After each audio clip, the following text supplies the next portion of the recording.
Hi friends, welcome to Healthy Cooking Channel. இன்னைக்கு நம்ம சேனல்ல சூப்பரான ஹெல்தியான ரெசிபி முருங்கைக்கீரை கடையல் எப்படி செய்யலாம்னு பார்க்கலாம்.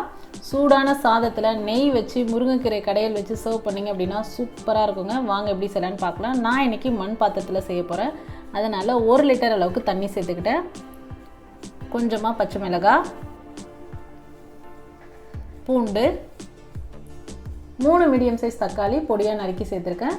1 டேபிள்ஸ்பூன் அளவுக்கு விளக்கெண்ணெய் இல்லை அப்படின்னா நீங்கள் வந்து வேறு எந்த குக்கிங் ஆயில் வேணாலும் யூஸ் பண்ணிக்கலாம். 1/4 டீஸ்பூன் மஞ்சள் தூள், இது எல்லாமே கலந்து விட்டுட்டு நல்லா கொதிக்க விட்டுறணும். அடுத்ததாக 1 கப் அளவுக்கு ஊற வச்சு நல்லா கழுவி எடுத்துருக்கக்கூடிய துவரம்பருப்பு சேர்க்குறேன். நான் இன்றைக்கி மண் பாத்திரத்திலே செய்கிறதுனால மண் பாத்திரத்திலே எல்லாமே வேக வைக்கிறேன். நீங்கள் குக்கரில் வைக்கிறீங்க அப்படின்னா எல்லாமே சேர்த்து குக்கரில் வச்சு 2 விசில் விட்டு எடுத்துக்கோங்க. பாருங்கள், பருப்பு நல்லா வெந்திருக்கு.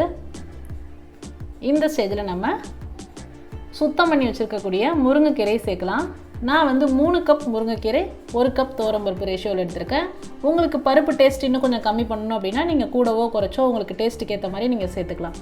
இப்போ இதெல்லாமே சேர்த்து நல்லா கலந்து விட்டுருங்க. முருங்கைக்கீரை பார்த்திங்கன்னா 5லேருந்து 7 நிமிஷத்துலேயே சூப்பராக குக் ஆகிடும்.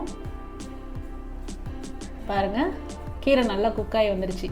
இந்த ஸ்டேஜில் நம்ம அந்த வேக வச்ச தண்ணியை தனியாக ஒரு பாத்திரத்தில் எடுத்துக்கலாம்.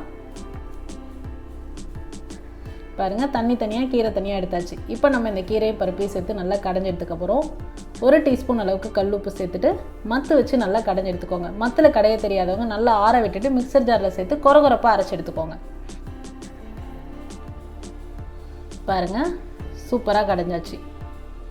இந்த ஸ்டேஜில் நம்ம வேக வச்சு எடுத்து வச்சுக்கொள்ளையா அந்த தண்ணியை கொஞ்சம் கொஞ்சமாக சேர்த்து நமக்கு குழம்புக்கு எந்த கன்சிஸ்டன்சி வேணுமோ அந்த அளவுக்கு நம்ம சேர்த்துக்கலாம். மீதம் இருக்க அந்த தண்ணியை நம்ம ரசம் வைக்கும் போது யூஸ் பண்ணிக்கலாம். எனக்கு பார்த்திங்கன்னா கொஞ்சம் திக்காக இருக்குது, அதனால் நான் இன்னும் கொஞ்சம் தண்ணி சேர்த்துக்கிறேன். சேர்த்துட்டு நல்லா கலந்து விட்டுக்கோங்க. இது இந்த மாதிரி குழம்பு கன்சிஸ்டன்சியில் சர்வ் பண்ணிங்கன்னா தான் டேஸ்ட் நல்லாயிருக்கும். ரொம்ப திக்காக சர்வ் பண்ணிங்கன்னா டேஸ்ட் நல்லா இருக்காது.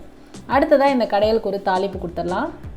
கடாயில் 1 டேபிள் ஸ்பூன் அளவுக்கு கல்லெண்ணெய், எண்ணெய் சூடானதுக்கப்புறமா 1/4 டீஸ்பூன் கடுகு, 1/4 டீஸ்பூன் ஜீரகம், இது ரெண்டும் நல்லா வெடிச்சதுக்கப்புறமா காஞ்ச மிளகாய்.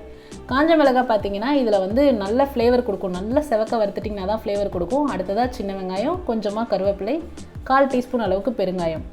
சின்ன வெங்காயம் இல்லை அப்படின்னா ஒன்றும் பிரச்சனை இல்லை, பெரிய வெங்காயமும் போட்டுக்கலாம். போட்டுட்டு இதெல்லாம் சேர்த்து நல்லா வதக்கிட்டு அந்த தாளிப்பை நம்ம ஏற்கனவே கடைஞ்சி வச்சுருக்கக்கூடிய முருங்கைக்கீரை கடையலில் சேர்த்துக்கலாம். சேர்த்துட்டு இது எல்லாத்தையும் சேர்த்து நல்லா கலந்து விட்டீங்க அப்படின்னா சூப்பரான முருங்கைக்கீரை கடையல் ரெடி ஆகிடுச்சு.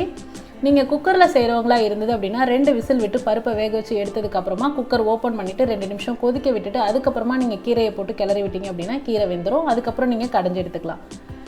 அவ்வளோதான் ஃப்ரெண்ட்ஸ், இந்த வீடியோவில் நம்ம இன்றைக்கி சுவையான முருங்கைக்கீரை கடையல் எப்படி செய்யலான்னு பார்த்தோம். இது போன்ற ஹெல்தி ரெசிபீஸ்க்கு மறக்காமல் ஹெல்தி குக்கிங் சேனலை சப்ஸ்கிரைப் பண்ணுங்கள். இந்த வீடியோ உங்களுக்கு பிடிச்சிருந்தா லைக் பண்ணுங்கள், ஷேர் பண்ணுங்கள், கமெண்ட் பண்ணுங்கள். தேங்க்ஸ் ஃபார் வாட்சிங்.